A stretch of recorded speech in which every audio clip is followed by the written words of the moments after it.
یہ کہتے ہیں کہ کسی کے ایک ہاتھ میں فریکچر ہو گیا ہے، وہ بالکل ایسے ہاتھ پہ پلاسٹر وغیرہ چڑھ جاتا ہے، تو وہ شخص نماز پڑھتے ہوئے قیام، رکوع اور سجود میں ایک ہی ہاتھ استعمال کر رہا ہے، جیسے ایک ہاتھ یوں ہے اور ایک ہاتھ یہاں باندھا ہوا ہے،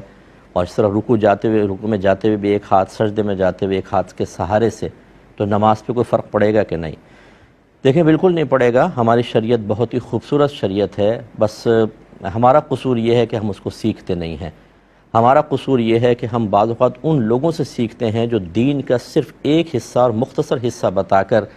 باقی دین کو فراموش کر دیتے ہیں، جس سے ہمیں ایسا لگتا ہے کہ دین ہمارا بہت تنگ ہے اور دین پہ چلنا آج کل بہت مشکل ہے۔ جبکہ اگر آپ نے صحیح دین سیکھا ہو، ہمارا دین اسلام انسان کی ہر مشکل کے وقت میں اس کو رعایت دیتا ہے۔ چنانچہ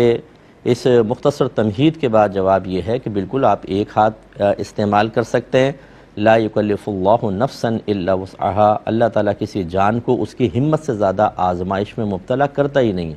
تو بس آپ ایک ہاتھ استعمال کریں، اس میں کوئی مسئلہ نہیں ہے۔ بلکہ اگر ڈس بیلنس ہونے کا اندیشہ ہو ایک ہاتھ کی وجہ سے اور